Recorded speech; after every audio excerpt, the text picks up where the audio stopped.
जय हिंद दोस्तों, मैं साई सुमित कुमार आप सबका स्वागत करता हूं आपके अपने YouTube channel only study zone पर। आज हम लोग जिस टॉपिक पे बात करने वाले हैं, बहुत से दोस्तों का सवाल रहता है कि सर मैं यूपीएसआई के लिए कहां से पढूं, क्या पढूं, कैसे पढूं, या यूपीएसआई के लिए भी कितना टाइम है और या यूपीएसआई के लिए मैं कितना टारगेट रखूं। तो इन सारे सवालों का जवाब आज हम लोग इस अपने वीडियो पे देंगे, पूरा कंप्लीट अच्छे से एक्सप्लेन करेंगे कि आप क्या कौन सा सब्जेक्ट कहाँ से पढ़ सकते हैं, कैसे पढ़ सकते हैं, सारी चीजें आपको इस वीडियो में आपको मिल जाएंगी। वीडियो को लास्ट तक देखिएगा। तो हम लोग बात करते हैं यहाँ सबसे पहले। देखिए एग्जाम के लिए टाइम कितना है लगभग, पहले आप लोगों को बता दें हम। देखिए फर्स्ट क्वेश्चन हमारा क्या था, एग्जाम के लिए टाइम आपका। देखिए ये मैंने बहुत पहले जब भर्ती भी नहीं आई थी तब भी मुझसे लोग पूछते थे कि कब तक वैकेंसीज आएगी, तो मैंने बताया था और मैंने बताया था कि सितंबर तक आपकी वैकेंसी आ गई। सितंबर से पहले ही आ गई थी आपकी वैकेंसी। एग्जाम के लिए बहुत से लोगों ने पूछा था कि एग्जाम कब होगा, तो मैंने वही बताया था कि आपकी जनवरी फरवरी के आसपास एग्जाम होगा। तो ये भी समथिंग आपका फरवरी के पास आसपास ही एग्जाम होगा, जनवरी या फरवरी में। ठीक है, कब एग्जाम होगा, जनवरी या फरवरी में। यानी आपके पास समथिंग 4 महीने अभी आराम से हैं। 4 महीने आपके पास कितना टाइम है, 4 मंथ टाइम है आपके पास अभी। तो पहला हमारा डाउट ये क्लियर होगा कि कितना टाइम हमारे पास, 4 महीने टाइम लगभग अभी आपके पास है आराम से।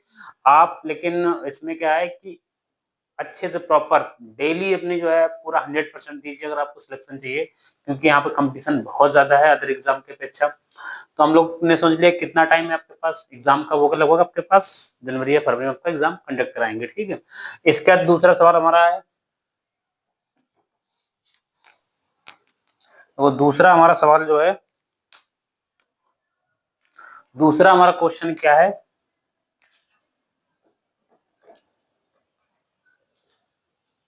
क्या पढ़ें, कहाँ से पढ़ें, कहाँ से पढ़ें, और तीसरा है कैसे पढ़ें। कैसे पढ़ें, देखिए इन तीनों सवालों का आज हम लोग बाकायदा इसका अच्छे से पोस्टमार्टम करेंगे। इसमें क्या है कि अब हमारे पास 4 महीने हैं, 4 महीने में ऐसा हम क्या करें कि हमारा सिलेक्शन हो जाए। तो उसमें सबसे पहले हम क्या पढ़े पे बात करेंगे, क्या क्या हमें पढ़ना चाहिए अभी। ठीक है, और कहाँ से पढ़ना चाहिए, सोर्सेज मतलब कौन कौन से सोर्सेज हमें पढ़ना चाहिए। क्योंकि हम क्या होता है, एग्जाम में जो तैयारी करने वाले व्यक्ति होते हैं वो बहुत ज्यादा भ्रमित होते हैं। कभी लगता है मूल विधि हम इस टीचर से पढ़ लें, कभी लगता है उससे पढ़ लें, कभी लगता है कि हम जो इस किताब से पढ़ लें, कभी उस किताब से पढ़ लें, कभी लगता है कि ये अच्छा पढ़ा रहा है, कभी वो अच्छा पढ़ा रहा है। तो हम लोग क्या बहुत ज्यादा भ्रमित होते हैं। उस पर हम लोग बिल्कुल डिस्कस करेंगे। मैंने खुद जो पढ़ा जिस तरीके से वो भी बताऊंगा, बाकी और भी आपको बताऊंगा, जो आपको बेटर लगे उस पर आप लोग काम कर सकते हैं अच्छे से। तो पहले क्या पढ़ेंगे हम लोग, इस पे बात कर लेते हैं। देखिए समझिए इस पे क्या है, क्या पढ़े। देखिए आपके लिए सिलेबस तो आप सबको पता होगा, मैथ, रीजनिंग, इसके बाद आपका हिंदी, हिंदी के बाद आपका पॉलिटी, पॉलिटी के बाद आपका जो आता है, पॉलिटी के बाद जो आपका आता है वो आता है आपका मूल विधि, मूल विधि।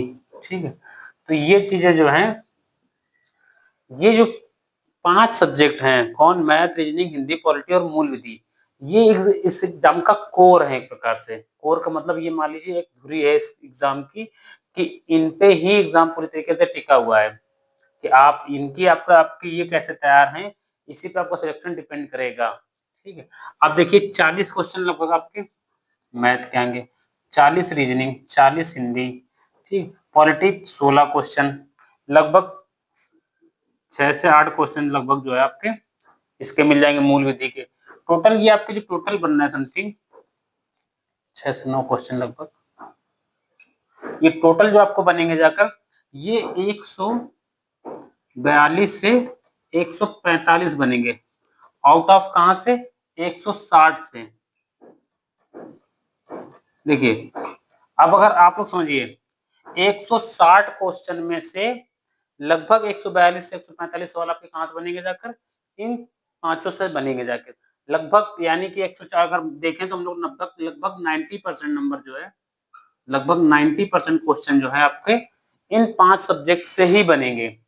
कभी-कभी क्या है कि मूल विधि के सवाल रीजनिंग में दे देता है, कभी मैथ में भी दे देता है, ठीक है? तो लेकिन बनेंगे कहाँ से आपके? यहीं से बनेंगे, इन्हीं से। आपको समझ में आया? तो 90% क्या है कि आपका इससे आना है। किससे? मैथ, रीजनिंग, हिंदी, पॉलिटी, मूल विधि। तो अगर आपको सिलेक्शन चाहिए तो आपको इस पे अच्छे से काम करना होगा। मान लो आपने हिस्ट्री पढ़ ली, हिस्ट्री एक बड़ा एरिया है, आपने हिस्ट्री पूरी पढ़ ली, अच्छे से पढ़ ली। हो सकता है हिस्ट्री के 1-2 सवाल, 3 सवाल मिले, हो सकता है वो फँसे भी ना।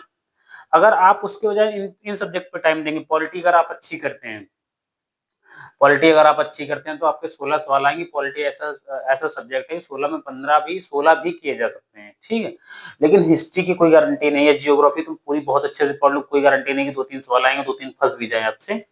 मूल विधि जो है थोड़ा सब्जेक्ट ऐसा है कि जो पढ़ने में थोड़ा समझ में भी कम आता है और हम लोग जल्दी भूलते भी हैं। तो इसके बारे में हम लोग डिस्कस करेंगे अभी। तो देखिए मूल विधि 6 से 9 क्वेश्चन आएंगे। अगर आप मूल विधि को पढ़ोगे अच्छे से तो हम ये करें पूरे नहीं फंसेंगे, लगभग फिर भी मोस्टली फंस जाएंगे। अगर 7-8 सवाल मान लो आपके आते हैं ऑन एवरेज, तो 7-8 और 5-6 तो आप कर ही ले जाएंगे। तो आप क्या क्या है यहाँ इन्वेस्टमेंट करने का आपको प्लस पॉइंट ये है कि आपका ये कोर है एक प्रकार से, ठीक है। और ये आपको क्या है अच्छे नंबर देगा। तो आप 4 महीने में इन पे काम करें, मैथ पे, रीजनिंग पे, हिंदी पे, पॉलिटी पे, मूल विधि पे। अगर ये आपके तैयार हो जाए फिर उसके बाद हम लोग आगे बात करेंगे, फिर आगे क्या करना है, ठीक है। तो जैसे हम लोग इस पे बात करते हैं, हमने बता दिया 142 से 145 क्वेश्चन आपके यहाँ से आएंगे। 160 क्वेश्चन में लगभग 90% के आसपास, लगभग समथिंग आपका ये पांचों देंगे। ओके, अब इन पांचों में क्या कर रहे समझते हैं कि इन पांचों को कहाँ से पढ़ना, कैसे पढ़ना है, ठीक है। आपको पहले बता दिए क्या पढ़ना, ये पढ़ना पांचों। इसके बाद अगर आपके पास टाइम बचता है तो आप इसके आगे क्या पढ़ सकते हैं, मॉडर्न इंडिया, मॉडर्न इंडिया, ठीक है।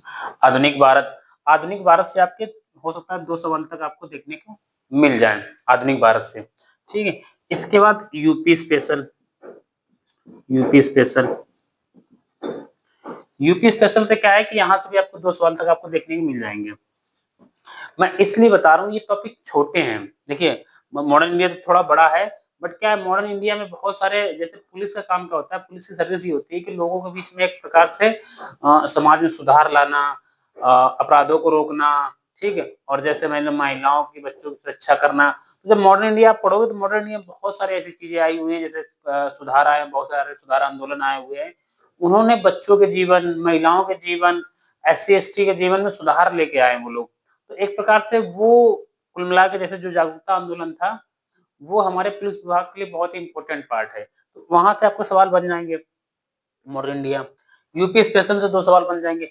Current affair, CA, current affair आप पढ़ सकते हैं। करंट अफेयर को आपको 3 से 4 सवाल आपको, बल्कि 3 से 5 सवाल आपको करंट अफेयर को देखने को मिल जाएंगे, ठीक है। अगर आपका ये तैयार हो जाए तो देन इसके बाद आप इस पे टाइम दे सकते हैं आराम से। आपको 3 से 5 सवाल यहाँ पे आपको आराम से देखने को मिल जाएंगे, ठीक है। इसके बाद अगर आपको पास और टाइम है अभी, आप पढ़ सकते हैं इकोनॉमिक्स, इकोनॉमिक्स पढ़ सकते हैं। इकोनॉमिक्स से भी सवाल बन जाएंगे। इकोनॉमिक्स में इसलिए बता रहा हूँ कि बहुत वाइड एरिया नहीं है। अगर कंपटीशन के लिहाज से देखोगे तो इकोनॉमिक्स थोड़ी है, कंपटीशन के आधार पर देखोगे। इकोनॉमिक्स पढ़ सकते हैं आप, यहाँ से आपको समथिंग 2 सवाल के आसपास मिल सकते हैं। इसके बाद अगर आपको पढ़ना है सेंसस पढ़ लीजिए। सेंसस मतलब जनसंख्या, यहाँ से आपको एक आध सवाल मिल जाएगा, ठीक पक्का। तो क्या है कि अगर आपके पास इसके बाद टाइम बचता है तो आप ये पढ़ सकते हैं मॉडर्न इंडिया 2 सवाल, यूपी स्पेशल 2, CA 3 से 5, और इकोनॉमिक्स 3 से 5 में कह रहा हूँ ज्यादा भी हो सकते हैं आपके, 5 से 6 सवाल आपको देखने को मिल सकते हैं यहाँ से, ठीक है। इसको इसके बाद इकोनॉमिक्स के मिल जाएंगे आपको, सेंसस मिल जाएगा आपको। अगर और आपके पास समय, आपको लगता है कि मेरे पास ज्यादा समय है, तो आप बायोलॉजी पढ़ लीजिए। बायोलॉजी में जैसे ह्यूमन डिसीज वगैरह वगैरह है, पार्ट्स हैं, विटामिन से जो खाद वाला एरिया है वो पढ़ सकते हो, वहां से आपको 1-2 सवाल मिल जाएंगे, ठीक है। तो ये क्या है कि हमारा पूरा स्ट्रक्चर है कि हमें ये पढ़ना है, पहले हमें इस पे काम करना है, इस पे काम करना है, ये हमें, क्योंकि 90% सिलेबस ये है हमारा, बाकी 10% में ये है सारा तुम्हारा, ठीक है। जिसमें 2-2, 4-4, 6, 8, 4-4, 8, 2, 10, 2, 12, 13 सवाल जो है आपके जो बनेंगे वो इनसे बनेंगे आपके। तो आपको पूरा समझ में आ गया कि पहले आपको क्या पढ़ना है, ये पढ़ना है। हम अब एक एक करके एक्सप्लेन करेंगे, आपको बता दिए कि कौन से सब्जेक्ट से कितने मार्क्स आपके आएंगे। ठीक है? इसके बाद मैंने आपको पूरा बता दिया सब चीज़ें। अब हम लोग बात करेंगे कि हमें कौन-सा सब्जेक्ट कहाँ से पढ़ना है, यानी सोर्स क्या है, कहाँ से पढ़ें? अब हम लोग बात करेंगे इस पे। क्या पढ़ें हमने बात कर लिया, हमने मैथ, रीज़निंग, हिंदी, पॉलिटी और मूल विधि ये हमें ज़्यादा फ़ोकस करना है, इस पे ज़्यादा काम करना है क्योंकि ये 90% सिलेबस है। बाकी 10% में ये आता है जब आपका ये अच्छा हो जाए, तभी आप इधर उतरिएगा, जब अगर आपका ये अच्छा ना हो तो आप इधर मत उतरिएगा अभी। क्योंकि आपका क्या है यहाँ पे सियोरिटी है, अगर आप यहाँ पढ़ते हैं, अगर 1 महीना कंटिन्यू अगर मान लो आप मूल विधि पढ़ते हैं, तो मूल विधि में 4-5 सवाल आपके फँसेंगे। आपकी कोई सियोरिटी नहीं कि आप हिस्ट्री 1 महीने लगातार पढ़ते हैं और 1-2 सवाल फँस जाएँ, गारंटी नहीं इसकी। लेकिन यहाँ पर श्योर है, गारंटी है। तो हमें सिलेक्शन के लिए क्या चाहिए? नंबर्स चाहिए, मार्क्स चाहिए, ठीक है? हमें इससे मतलब होना चाहिए कि हमारे नंबर्स कहाँ से आएँगे।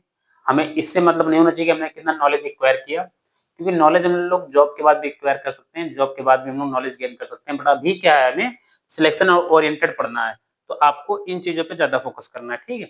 आगे हम लोग बात करते हैं इसके। देखिए, पहला हमने समझ लिया क्या पढ़ें, दूसरा हम लोग समझेंगे कहाँ से पढ़ें, दूसरा हम लोग समझेंगे कहाँ से पढ़ें। देखिए, मैथ के लिए आप लोग आदित्य रंजन सर हैं, उनको फॉलो कर सकते हैं। आदित्य रंजन सर हैं, उनको फॉलो कर सकते हैं, या कोई आपको अच्छा लगता हो, कोई अन्य, मतलब आपको अच्छा लगता हो, आपको चीज़ें समझ में आती हो उसकी, पर्टिकुलर ये नहीं है कि आप इसी टीचर से पढ़ेंगे, इसी किताब से पढ़ेंगे तभी आपका सिलेक्शन होगा, ऐसा नहीं होता है, ठीक है? आप क्या है कि आपको चीज़ें समझ में भी आनी चाहिए। तो आप आदित्य रंजन सर को फ़ॉलो कर सकते हैं, मुझे अच्छा लगा इनकी क्लासेस मैंने देखी। कोई अन्य टीचर आप फ़ॉलो कर सकते हैं जो आपको यूट्यूब पे अच्छा लगे। तो पहला तो ये काम हो गया आपका यूट्यूब से ये चीज़ें हो गई। हुँ, दूसरी हम लोग बात करते हैं, इसके बाद कोई बुक, कोई भी एक बुक, उसमें आप लोग एस डी यादव ले सकते हैं, या अन्य कोई बुक। मैंने एस डी यादव से पढ़ाई की थी, मैं जो बता दूं आपको। मैंने वैसे यूट्यूब पे कोई टीचर फॉलो नहीं किया था, मैंने एस डी यादव से ही अपनी कंपटीशन की तैयारी की जितनी भी की है। बट मुझे क्या है कि मेरे बेसिक कॉन्सेप्ट और फॉर्मूले से इतने अच्छे क्लियर हैं कि मुझे जो है मैथ में कोई सोच नहीं होता, मैं 1-2 साल नहीं भी पढ़ूं तब भी मैथ में मेरे मोस्टली पूरे में पूरे सही हो जाते हैं। तो मैं आप लोगों के लिए मैं बता रहा हूँ, सजेस्ट कर रहा हूँ कि आप कोई भी एक टीचर, आदित्य रंजन या कोई अन्य टीचर फॉलो कर सकते हैं। जैसे मान लो आपने नंबर सिस्टम यहाँ से पढ़ा, किससे पढ़ा? चलो मैं इस पे आगे बात करूँगा, अभी सोर्स बता रहा हूँ कैसे पढ़े, मैं आगे बात करूँगा। आदित्य रंजन सर या कोई अन्य टीचर फॉलो कर सकते हैं, एस डी यादव या कोई अन्य बुक, अन्य में आप राकेश यादव सर की या कोई भी बुक फॉलो कर सकते हैं, राकेश या अन्य कोई भी किताब फॉलो कर सकते हैं। इसके बाद क्या है, पी वाई क्यू और प्रैक्टिस, ठीक है? आपको क्या करना है, आदित्य रंजन सर को या कोई अन्य टीचर आप यूट्यूब पे जो आपको लगता है मुझे बहुत अच्छे समझ में आता है, बहुत अच्छा पढ़ाते हैं सर, वो आप पढ़ सकते हैं आराम से। कोई book S D Yadav, Rakesh या अन्य कोई किताब आपको लगती है ये मेरे लिए सही है, आप पी वाई क्यू देख लीजिए, उससे अगर चीजें लग रहा हो कि हाँ उसके लेवल की ये बुक है, तभी आप पढ़िएगा। फिर इसके बाद P Y Q, previous year question और प्रैक्टिस सेट लगाएंगे आप। तो ये किसके लिए हो गया, मैथ के लिए हो गया। आप इतना अगर मैथ में कर लेते हैं, कोई एक टीचर पर्टिकुलर फॉलो कर लेते हैं, उससे सारे टॉपिक पढ़ लेते हैं, उसके बाद क्या करते हैं, कोई एक बुक लगा लेते हैं आप अच्छे से, ठीक है? इसके बाद क्या है कि पीवाईक्यू और प्रैक्टिस सेट आप कर लेते हैं, तो आपका क्या है, मैथ लगभग कंप्लीट, आपको मान के चलिए कि मेरी कंप्लीट है मैथ।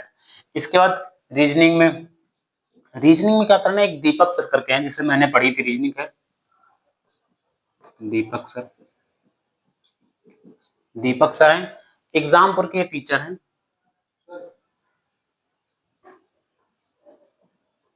दीपक सर जो है एग्जामपुर के टीचर हैं, आप इनको फॉलो कर सकते हैं। दीपक सर से मैंने रीजनिंग खैर पढ़ी थी इनसे, क्योंकि रीजनिंग में कुछ चीजें एक्स्ट्रा आती हैं यहाँ पर, तो दीपक सर अच्छा पढ़ाते हैं।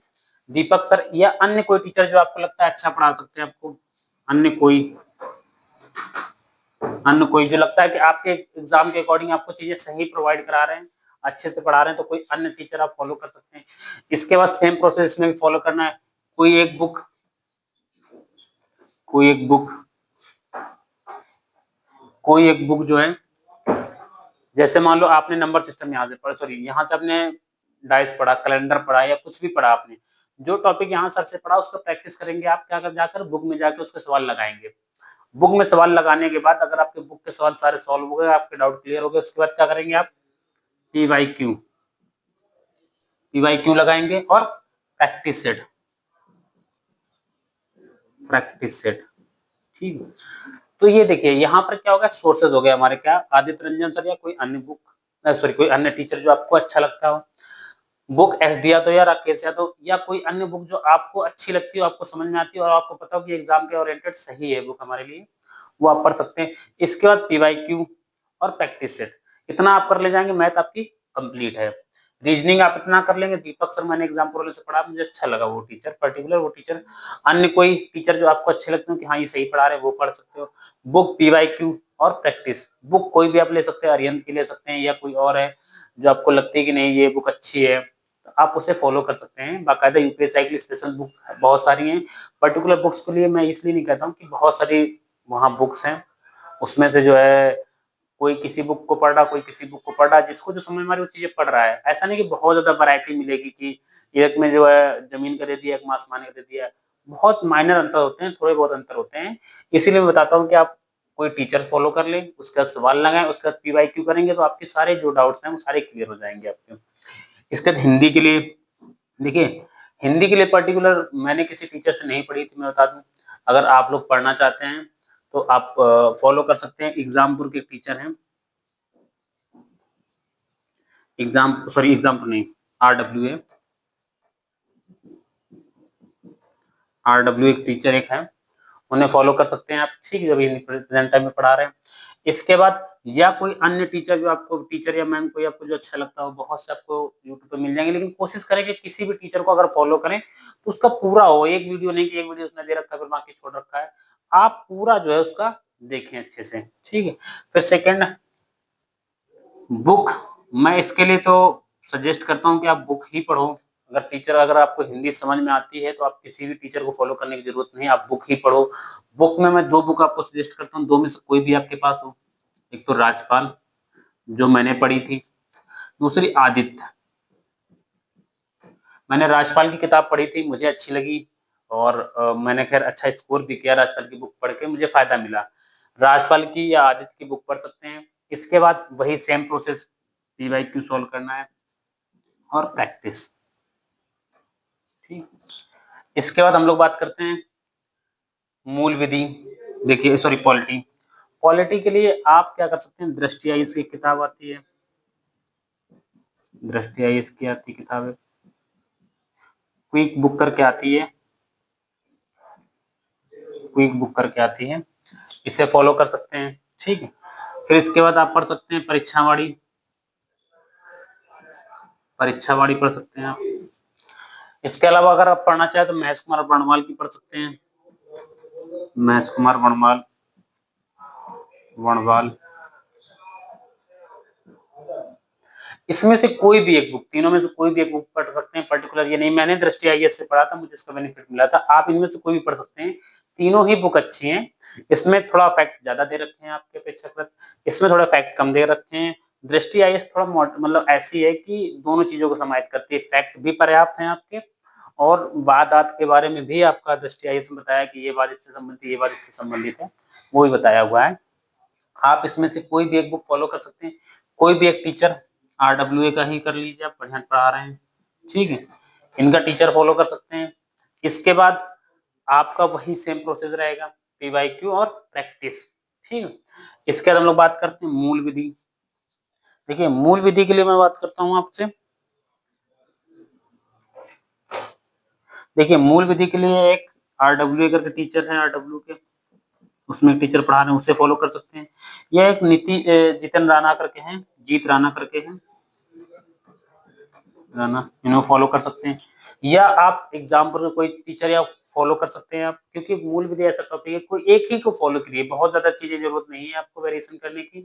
क्या है कि परीक्षा में हम लोग जब पढ़ते हैं तो हमें किसी पर्टिकुलर एक चीज पे अडिग रहना होता है, हम बहुत ज्यादा भ्रमित रहेंगे तो हम जो है चीजें स्कोर नहीं कर पाएंगे अच्छा, तो आपको पर्टिकुलर किसी एक चीज पे ही अडिग रहना है। इसके बाद एक किताब आती है घटना चक्र की, जो पर्टिकुलर मैंने पढ़ी थी, घटना चक्र की, घटना चक्र की ये किताब, आप इसको पढ़ लीजिए अच्छे से, ये आपके लिए सफिशियंट है। अगर आप इसको अच्छे से पढ़ लेते हैं, थोड़ा बीएनएस और बीएनएसएस के पोर्शन में इसमें ये दे रखा है कि दोनों को मिला रखा है, पिछले बार को भी और इस बार को भी कंपैरिजन कर रखा है, तो आप लोग कोशिश करें कि क्योंकि फिर ज़्यादा आपके पास डाटा हो जाएगा, तो आपका इस बार का जो पॉइंट्स है, इस बार की जो धाराएँ दे रखी हैं, उन्हें ही पढ़ें। पिछली बार की इतनी इम्पोर्टेंट नहीं है, अभी की इम्पोर्टेंट है, जो प्रेज़ेंट टाइम पे है। तो घटना चक्र की बुक आप फ़ॉलो कर सकते हैं। वही फिर PYQ, previous year question paper, और इसके बाद क्या है, प्रैक्टिस सेट, ठीक है? तो ये आपके इन पाँचों के लिए हो गया, समझ में आ गया? और एक चीज़ अगर आपने एक बार मन बना लिया है कि ये टीचर पढ़ा रहा है मुझे सही लग रहा है इसका, तो बीच में हो सकता है कोई टॉपिक आपको सही ना लगे उसका, या हो सकता है कोई पर्टिकुलर दिक्कत आए, इश्यूज़ आए, लेकिन आप कंटिन्यू फ़ॉलो करिएगा, आपको लास्ट में उसका बेनिफिट दिखाई देगा। आप एट द लिस्ट मतलब तुरंत आप बेनिफिट के चक्कर में मत पड़िए, तुरंत मत सोचिए कि मुझे अभी इससे अच्छा रिज़ल्ट मिल जाए, वो नहीं होगा। इसके बाद बात करते हैं इन टॉपिक्स के लिए कोई एक पर्टिकुलर बुक जैसे आप कर सकते हैं, लूसेंट कर लीजिए, किरण कर लीजिए, या मेरे हिसाब से अगर आप इनको करेंगे तो आप इनके क्या होता है, जैसे मॉडर्न इंडिया पढ़ेंगे, यूपी स्पेशल है, सीए का तो देखिए लास्ट में पढ़िए, करंट अफेयर जो है, जब आप कोशिश करिए कि एग्जाम से 1 डेढ़ महीने पहले आप सारी चीजें कंप्लीट कर लें अच्छे से, कायदे से, ये वाली सारी चीजें। जब आपके पास लास्ट टाइम बचे और जब लगे कि आप एग्जाम का 1 महीना या 1.5 महीना मेरे पास बचा है, एग्जाम डेट डिक्लेयर हो जाए, उसके बाद आप सीए पे लग जाइए, करंट अफेयर पे अच्छे से लास्ट 1 मंथ की पढ़ लीजिए। जैसे मान लो फरवरी में एग्जाम है, तो आप 2025 की लगभग पूरी पढ़ लीजिए, जनवरी आप स्किप भी कर दें, कोई दिक्कत नहीं है, ठीक है? 1 महीने पहले से 1 साल पिछले की आपको पढ़नी है। इनके लिए यह आप कर सकते हैं, मैराथन जो क्लासेस होती है ना, मैराथन क्लासेस मैराथन जो क्लासेस होती हैं इनकी, modern India, UP special economics और बायोलॉजी, इनकी क्या मैराथन क्लासेस होती हैं। मैराथन क्लासेस आप फॉलो कर सकते हैं। मैराथन क्लासेस से आपको चीजें मिल जाएंगी इसमें से। और ये मान लीजिए पहले आपको ये इस पे काम करना है, देन इस पे काम करना है, ठीक है? तो पूरे सोर्सेस मैंने बता दिए, आप इनमें से कोई भी एक फॉलो कीजिए, बहुत ज्यादा चक्कर मत पड़िए कि हम इससे भी पढ़ लें, उससे भी पढ़ लें, उससे भी पढ़ लें। किसी एक किताब को अच्छे से पढ़िए, 4 बार 5 बार पढ़िएगा आप। क्योंकि देखिए, जो व्यक्ति जैसे हम लोग होते हैं कि एग्जाम हॉल में हम लोग बहुत ज्यादा भ्रमित हो जाते हैं, इसका ये सही, इसका वो सही। वो जब हम लोग होते हैं, जब हम लोग कई किताबों से पढ़ते हैं, पर्टिकुलर एक किताब से पढ़िए, अच्छे से पढ़िए, कई बार पढ़िए उसको, आप कभी कंफ्यूज नहीं होंगे। और कंफ्यूजन में मोस्टली सवाल गलत होते हैं, मैं आपको बताता हूँ, मोस्टली सवाल क्या होते हैं, कंफ्यूजन में गलत होते हैं, ठीक है? तो आप उस पर फोकस मत करिए, एक किताब को पढ़िए, 4-5 बार पढ़िए, 6 बार पढ़िए, ठीक है? तो ये आपका हो गया यहाँ तक पूरा। अब हम लोग बात करते हैं कैसे पढ़ें, इस चीज के बारे में बात करते हैं, वो अगले टॉपिक को, ठीक है? तो आप लोगों को समझ में आ गया होगा सोर्स कहाँ से पढ़ना है, कहाँ से नहीं पढ़ना है। आप आदित्य रंजन या कोई अन्य टीचर फॉलो कर सकते हैं, ठीक है? और इसमें क्या, आप दीपक सर को फॉलो कर सकते हैं। और इसके अलावा आरडब्ल्यूए पढ़ सकते हैं, दृष्टि आई किताब से पढ़ सकते हैं, आरडब्ल्यूए फॉलो कर सकते हैं, लूसेंट की और मैराथन की। ये देखिए, इसमें क्या है कि अगर आप में से, मैं देखो कोई चीज थोपनी सही नहीं होती, आप में से अगर कोई व्यक्ति पहले से पढ़ रहा है किसी टीचर से, उसको उसका समझ में आ रहा है, तो वो उसे कंटिन्यू फॉलो करें। अब हम लोग आगे बात करेंगे इसी में।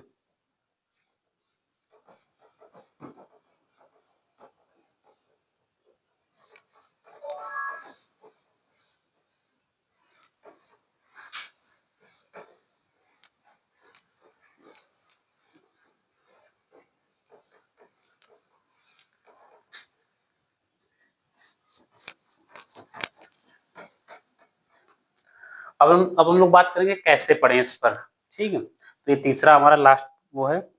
देखिए, सबसे जरूरी, जैसे हम लोग जब हाई स्कूल इंटर में पढ़ते थे, तो क्या करते थे हम लोग, पहले कोई भी चैप्टर पढ़ते थे उसको अच्छा से, ठीक, अच्छे से पढ़ने के बाद उसके फिर पीवाईक्यू आगे मिलते थे, सॉरी आपके जो एमसीक्यू मिलते थे आपके आगे, लॉन्ग आंसर मिलते थे, शॉर्ट आंसर मिलते थे, सारे आंसर हम लोग उसके दे देते थे केवल एक उस टॉपिक को पढ़ने से। तो आप लोग क्या करना है, पहले थ्योरी आपको अच्छे से पढ़नी है,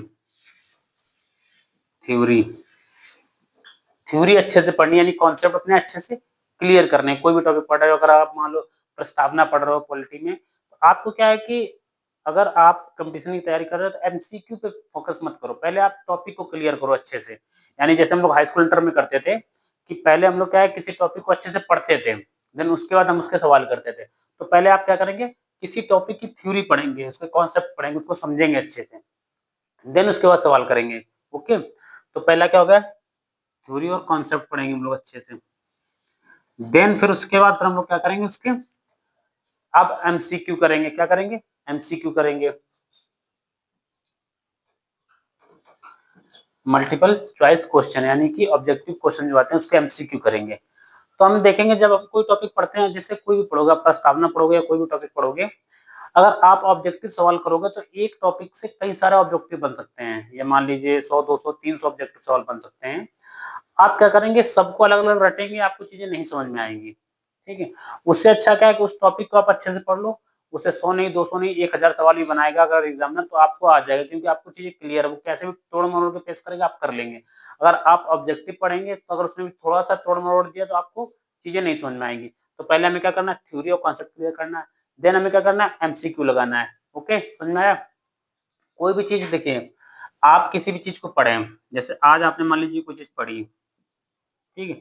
उसके अगले दिन उसका रिवीजन करें। कोशिश करें थोड़ा रिवीजन के लिए टाइम अगले दिन निकालें, रिवीजन करें, ठीक है? फिर उसके कुछ दिन बाद, 3 दिन बाद या 5 दिन बाद फिर उसका रिवीजन करें। और लगभग 1 महीने बाद एक बार और रिवीजन करें। आप जब किसी चीज़ का 3 से 4 बार रिवीजन कर लेंगे तो ये मान लीजिए, आप ये मान के चलिए वो चीज़ आपको तैयार है। क्योंकि हमारा क्या होता है, जब हम लोग कॉम्पिटिशन में तैयारी करते हैं तो उसमें एमसीक्यू आते हैं, जो ऑब्जेक्टिव क्वेश्चन आते हैं। जब हमने कोई चीज़ 2 या 3 बार पढ़ रखी होती है, वो चीज़ हमारे आँखों के सामने जैसे ही आती है, तुरंत हमारे माइंड में मैसेज आता है, यार इसका तो ये सही है। आप तुरंत उसको सही करेंगे, ओके? आपको क्या करना है, पढ़ना है, देन रिवीजन करना है, फिर एक और बार रिवीजन करना है। इसके बाद ये मान के चलना है कि वो हमारा टॉपिक तैयार है। उसके बाद क्या है, उसके एमसीक्यू आ गए। इसके बाद हम लोग बात करते हैं दूसरा, जैसे हम लोग अभी बात कर रहे थे, कोई भी एक टीचर फॉलो करेंगे आप। अगर आपको चीज़ें समझ में आ रही हैं, अगर आपको चीज़ें समझ में आ रही हैं तो टीचर की ज़रूरत नहीं है, आप केवल बुक फॉलो कर लीजिए। अगर आपको चीज़ें नहीं समझ में आ रही तो आप टी टीचर फॉलो करेंगे। टीचर किससे, जैसे मान लीजिए आपने आज पढ़ा नंबर सिस्टम। क्या पढ़ा आपने? Number system, number system. तो टीचर क्या है कि आपको नंबर सिस्टम पढ़ा देगा, उसके फार्मूला आपको बता देगा, कॉन्सेप्ट बता देगा, लेकिन बहुत ज़्यादा प्रैक्टिस नहीं करा पाएगा। प्रैक्टिस आपको थोड़े से ही सवाल करा पाएगा। आपने इस टीचर से नंबर सिस्टम पढ़ लिया, इसके बाद क्या करेंगे, आप कोई पर्टिकुलर एक बुक पढ़ेंगे उससे, ठीक है? उससे रिलेटेड वही टॉपिक। जैसे मान लीजिए आपने आज नंबर सिस्टम पढ़ा, किसी टीचर से 3 घंटे या 4 घंटे क्लास ली, आप कोशिश करें कल उसके क्या है कि जो मैंने क्लास ली थी उसका थोड़ा रिवीजन कर लें एक बार फौरी तौर पे, और उससे रिलेटेड सवाल जो है कम से कम 100, 150, 200 सवाल हम उससे रिलेटेड अगले दिन सवाल लगाएँ, ठीक है? आप जब यहाँ से टीचर से पढ़ लेंगे, जब बुक से सवाल लगा लेंगे, तो आप ये मान के चलिए कि आपका ये क्या होगा, टॉपिक कंप्लीट हो गया। ऐसे ही करके सारी मैथ, सारी रीजनिंग या सारी हिंदी आप तैयार कर लेंगे। तैयार करने के बाद क्या है, उसके बाद फिर आप लगाएँगे पीवाईक्यू। पीवाईक्यू लगाने का मतलब ये है कि जब आपका सिलेबस कंप्लीट हो जाए, मैथ कंप्लीट हो जाए, रीजनिंग कंप्लीट हो जाए, हिंदी कंप्लीट हो जाए और पॉलिटी और मूल विधि कंप्लीट हो जाए, तब आप पीवाईक्यू लगाएँगे, सबका मिक्स वाला एकदम, ठीक है? तो उससे क्या होगा कि जब आपको कोई टॉपिक डाउटफुल हो कि ये मुझे दिक्कत कर रहा है, पर्टिकुलर ये मैंने पढ़ रखा है, फिर भी मुझे दिक्कत कर रहा है, तब क्या करेंगे, उस टॉपिक को फिर पढ़ेंगे दोबारा। तो ये आपका पूरा प्रोसेस रहेगा पढ़ने का। समझ में आया? तो पहले क्या है कि थ्योरी कॉन्सेप्ट क्लियर करेंगे अच्छे से, देन उसके बाद हम उसका ऑब्जेक्टिव सवाल करेंगे, पहले नहीं करेंगे। दूसरा क्या है कि पढ़ेंगे फिर रिवीजन करेंगे, 2-3 बार रिवीजन करने के बाद क्या है, आपकी ये मान के चलेंगे वो टॉपिक हमारा तैयार है। तीसरा क्या है, हम किसी टीचर को फॉलो करेंगे, टीचर को फॉलो करने के बाद उसको हम बुक से भी पढ़ेंगे उस चीज़ को। क्योंकि क्या है कि हमें थोड़ा एक्स्ट्रा एफर्ट लगाने पड़ेंगे, अगर हमको रिजल्ट एक्स्ट्रा चाहिए, अगर हमें स्पेशल रिजल्ट चाहिए ना, तो स्पेशल एफर्ट लगाने पड़ेंगे आपको। तो ये चीज़ें आपकी पूरी हो गई यहाँ से, कैसे पढ़ें, ठीक है? समझ में आ गया आपको? आप इस चीज़ को फ़ॉलो करिए, थ्योरी से पढ़िए, थ्योरेटिकल पढ़िए, चीज़ों को समझ के पढ़िए, अपनी लैंग्वेज में पढ़िए। कोशिश करें कि आप अपनी लैंग्वेज में पढ़ें। अगर आपको कोई मेथड है सॉल्व करने का, तो आप अपने मेथड से सॉल्व करें। आप किसी और की चीज़ें एक्सेप्ट करते हैं, उसमें टाइम लगता है। आपकी खुद की चीज़ें हैं, आप अपनी खुद की ट्रिक बनाएँ, वो आपके माइंड में बैठ जाएगी, आप भूलेंगे नहीं कभी। तो आप अपनी खुद की लैंग्वेज में पढ़ें, खुद के एग्ज़ाम्पल सेट करें। जैसे अगर आप मान लीजिए मूल विधि पढ़ रहे हैं, तो मूल विधि में एग्ज़ाम्पल बहुत मैटर करते हैं। आप खुद के एग्ज़ाम्पल सेट करें, ठीक है? आप खुद के क्या है कि एक प्रकार से ट्रिक बनाने की कोशिश करें, अगर बन जाए तो बहुत अच्छा है। आप खुद की लैंग्वेज में पढ़ें। आप अपने लैंग्वेज में, मतलब आप चीज़ों को अपने हिसाब से पढ़ें, ना कि टीचर के हिसाब से पढ़ें। टीचर के हिसाब से पढ़ी हुई चीज़ें आपको बहुत दिन तक टिकती नहीं है। टीचर का क्या है, समझाने का तरीका है, लेकिन कोशिश करें कि आप थोड़ा अपनी तरफ से उसमें ऐड ऑन करें कि हाँ, मैं इसको कैसे सिंपल बना सकता हूँ। तो ये सारी चीज़ें आपकी हो गई यहाँ पर, कैसे पढ़ें, समझ में आ गया? और बहुत से लोग क्या होता है, जैसे हम ही लोग जब पढ़ते हैं ना, तो जब हम ही तैयारी करते हैं तो हमें ये लगता है कि यार मैंने ये टॉपिक कई बार पढ़ रखा है, लेकिन ये मुझे नहीं आता है या मैं इसे भूल गया हूँ। ऐसा नहीं होता, आप उसके ऑब्जेक्टिव सवाल लगा के देख लीजिए, अगर आपको लगता है कि हाँ, ऑब्जेक्टिव सवाल दिक्कत कर रहे हैं, तो आप ये मानिए कि हाँ, आपको दिक्कत हुई है। अदरवाइज़ क्या होता है, मोस्टली चीज़ें हमें तैयार हो जाती हैं, लेकिन हम क्या है, फिर भी उससे बार-बार उन्हीं चीज़ों को रिवीजन करते रहते हैं, कुछ नया पढ़ते ही नहीं है। तो ये भी थोड़ा गलत होता है। अब देखिए आगे हम लोग थोड़ा इसी में और बात करते हैं। जैसे क्या है कि मैं पर्टिकुलर जब तैयारी कर रहा था तो मेरी क्या थी, एक डायरी थी। मेरे पास एक क्या थी? डायरी थी। डायरी में क्या था मेरा? डायरी में मेरे पास सिलेबस नोट था पहले। क्या नोट था? सिलेबस नोट था। ठीक है? सिलेबस पूरा नोट था मेरे पास। दूसरा काम मेरा क्या था? मेरा टाइम था कि मेरे पास कितना टाइम है। 4 महीने टाइम है तो 120 दिन मेरे पास ऐसे 1, 2, 3, 4 करके ऐसे 120 दिन लिखे हुए थे प्रॉपर। तीसरा मेरी डेली की प्लानिंग थी। डेली की प्लानिंग थी मेरी। ठीक है? तो आपकी डेली की प्लानिंग होनी चाहिए। आपका फोकस इस चीज़ पे नहीं होना चाहिए कि हमारा रिजल्ट कैसा रहेगा, हम पास हो जाएँगे, फेल हो जाएँगे या हम पहले इतने एग्ज़ाम में फेल हो गए, इस पे नहीं फोकस होना चाहिए। आपका फोकस ये होना चाहिए कि आज का जो मेरा टास्क है, आपने 120 दिन का पूरा टास्क बना लिया। ठीक है? कि हम 120 दिन में आपको थोड़ा अपने ऊपर विश्वास रखना पड़ेगा। 120 दिन में हम ये पढ़ लेंगे तो हमारा सिलेक्शन श्योर हो जाएगा। मैं ये मान के चलता हूँ अगर ये मैं पढ़ लूँगा, ये तैयार कर लूँगा, तो मेरा सिलेक्शन हो जाएगा। ठीक है? आप पर्टिकुलर क्या है कि 120 दिन का अपना पूरा एक प्लान बना लीजिए। डेली का प्लान जो है, डेली का आपका जो प्लान है उसे फॉलो करिए। आप ये देखेंगे कि 120 दिन सफिशिएंट है। अगर आप तैयारी ये मान लीजिए कम समय में अच्छी करना चाहते हैं, तो आपके लिए 120 दिन सफिशिएंट है। आपका फ़ोकस सिर्फ़ अपने आज पे होना चाहिए कि आज मैं कितना मैक्सिमम कर सकता हूँ। आपका फ़ोकस इस चीज़ पे बिल्कुल नहीं होना चाहिए कि हमने पास्ट में क्या किया या फ्यूचर में क्या कर सकते हैं। आपका फ़ोकस आज पे होना चाहिए पूरी तरीके से, क्योंकि एग्ज़ाम के टाइम पे जब क्या होता है, बहुत से लोग कन्फ्यूज़न में बहुत ज़्यादा होते हैं। बहुत ज़्यादा कन्फ्यूज़न में होते हैं, बहुत ज़्यादा टेंशन होती है कि क्या होगा, क्या नहीं होगा, पास होंगे, फेल होंगे। तो ऐसे में क्या है, एग्ज़ाम बिगड़ने के चांसेस ज़्यादा रहते हैं। आपको कुछ नहीं करना, आप ये विश्वास रखिए कि मुझे ये विश्वास है कि मैं अपना आज का काम अच्छे से करूँगा और मैं डेली इस काम को करूँगा, 120 दिन तक लगातार मैं इस काम को करूँगा अच्छे से। जो मेरी 120 दिन की प्लानिंग है, उसे मैं अच्छे से एग्ज़ीक्यूट करूँगा और बाकी आप इस बात पे भरोसा रखिए कि आपका एग्ज़ाम बहुत अच्छा जाएगा। आप इस चीज़ पे बिल्कुल मत फ़ोकस करिए कि हाय! मुझे ये नहीं आता, मुझे वो नहीं आता, मुझे ये नहीं तैयार, मुझे वो नहीं तैयार। आप कुछ मत करिए। आपका पूरा सिलेबस लिखा होगा नोट डाउन, टॉपिक वाइज़। आप जिस टॉपिक को पढ़ेंगे, उस टॉपिक के आगे क्या कर देंगे, क्रॉस कर देंगे। ठीक है? आप जब रिवीजन करेंगे तो दोबारा क्रॉस कर देंगे। आप जब एक और बार रिवीजन करेंगे तो आप 3 बार क्रॉस कर देंगे। इसके बाद आप ये मान के चलिए आपका ये टॉपिक तैयार है। अब इसको क्या है, हमें छेड़ना नहीं है दोबारा। ठीक है? समझ में आ गया? फिर इसके बाद क्या है कि जब आप पूरे सिलेबस के साथ ऐसा कर लेंगे, उसके बाद आप क्या करेंगे, आप प्रैक्टिस सेट लगाएँगे। ठीक? पूरे सिलेबस का मतलब इन 5 से है मेरा। आप हिस्ट्री, ज्योग्राफी, पॉलिटी, इकोनॉमिक्स के चक्कर में बाद में पढ़िएगा। पहले इन 5 को अच्छा कर लीजिए, ठीक है? उसके बाद प्रैक्टिस सेट लगाइएगा। प्रैक्टिस सेट में अगर लगो कोई टॉपिक दिक्कत कर रहा है, उस टॉपिक को फिर जैसे आपने 4-5 प्रैक्टिस सेट लगा दिए, मान लीजिए 4 से 5 प्रैक्टिस सेट आपने लगा दिए। आपको लग रहा है कि मुझे कुछ टॉपिक दिक्कत कर रहे हैं, जो टॉपिक दिक्कत कर रहा हूँ, जो भी टॉपिक आपको प्रॉब्लम कर रहा हूँ, उनको क्या कर लें, नोट डाउन कर लें, ठीक? उनको क्या कर लें, लिख लें अच्छे से, ठीक? उसको क्या करें, अच्छे से आप लिख लें, पूरा प्रॉपर अच्छे से जब लिख लेंगे उसको, ठीक है? तो लिखने के बाद क्या है कि उन टॉपिक पे काम करिए पहले। जो टॉपिक आपने नोट डाउन किए उन पे क्या करेंगे आप, काम करेंगे, ठीक है? उस पे क्या करेंगे, काम करेंगे यानी उन्हें पढ़ेंगे। फिर उसके बाद प्रैक्टिस सेट लगाइए। प्रैक्टिस सेट का मतलब यही होता है कि हम हमारी जो कमियाँ समझ में आई उन पे हम अच्छे से सुधार करें, काम करें। तो मैं आशा करता हूँ कि पूरा वीडियो आपको अच्छे से समझ में आ गया। उस चीज़ों को फॉलो करिएगा, देखिएगा, आपको बहुत अच्छे बेनिफिट मिलेंगे। तो थैंक यू।